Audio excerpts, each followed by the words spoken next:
never be someone. She said I'll never be someone. Just wanted to go over a couple things, mostly about catching. So when I was out with everybody on Tuesday, we were all talking about the catch rate and like different ways and different tips and tricks to catch the legendaries. So I remember I was out at one of the raids and I saw a lot of people not doing curveballs, and like that's totally fine. If you're not good at curveballs, you don't got to do curveballs. You throw the ball however you want to throw it. But I did want to inform you how useful the curveball actually is. So we got this graph here, our courtesy of, I think it's from Reddit. Somebody from Reddit posted this. Kind of separates it into 3 different columns. You got one column with no berry, one column with the raspberry, and one column with the golden raspberry.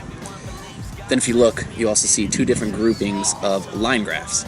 So you got one on the lower end and one above that as well. Each line graph has 4 different specific types of throws. So you got your normal throw, not even hitting in the circle at all, but hitting the Pokemon.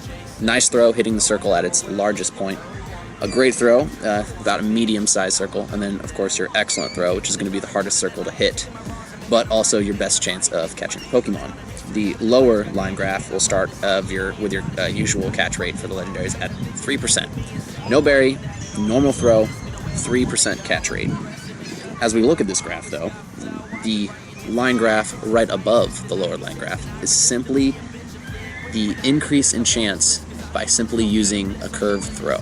Using a curved throw ups your chances incredibly. Even if you don't use a berry at all, it ups your chance almost more than, it does up your chance more than using a raspberry with a regular throw, basically.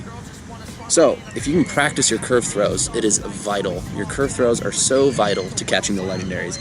And even if you go up to there, if you can hit a curved throw with a golden raspberry and somehow hit an excellent throw, your chances go up to almost 24% from 3%. Then, if you're just hitting great throws, even it's about 20%. So let's say you get the low end 5 to 6 premier balls, but you're hitting golden raz great throws every time. Out of those 6, you'll have a 20% chance on every one of those throws. You're almost bound to get one of them out of all 6 of those throws, numbers wise. So curveballs, don't use them, practice them, start using them. It's the best chance you have of catching this Moltres.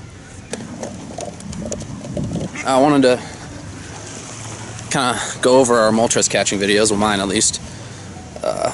He's definitely more dodgy than the last 2 birds from what I've noticed. I mean, Lugia is massive, so you don't even really have to worry about hitting him.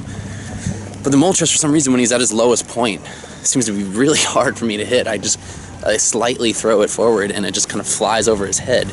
But from my experience so far in these couple videos that you're seeing right now, I notice I have my best hit rate when he's at the height of his flight. So if I had some advice, and I mean everybody has their own personal way of throwing and hitting it. If I had my own personal advice, though, I'd say waiting for him to be at the top of his flight is... Hold on, let me put my sunglasses on. Waiting for excuse me. To hit them. Oh my gosh.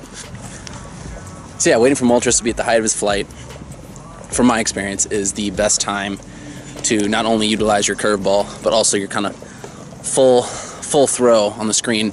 If you want to increase your chance and your efficiency with your premier balls as well, a lot of people are using the tactic where you wait for the animation, wait for him to attack, and then right at the end of his little flip attack, you throw the ball right then and there. You're usually going to almost given a 100% chance of make sure you hit the Moltres every time.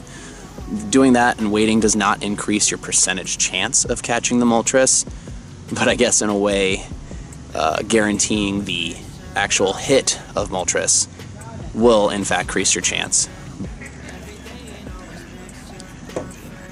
So yeah, I just kind of wanted to go over catching. I know a lot of you know what you're doing, and I know a lot of you don't need this information, but from being out and raiding with everybody, I definitely wanted to make sure I could get this video out for you. And hopefully convince you to just kind of start practicing those curveballs. Again, I mean, that honestly makes it a little more fun, and it takes a little more skill in the catching department, just trying to throw those curves. And more importantly, you're going to have a better chance exponentially of catching these legendaries and any Pokemon that you're going to counter now. And it's good to practice on the lesser valuable Pokemon. Go out and rack up some Pidgeys for an Evolution Fest. Practice your curveballs. To summarize, curveballs. Learn them. Do them. Thanks, guys.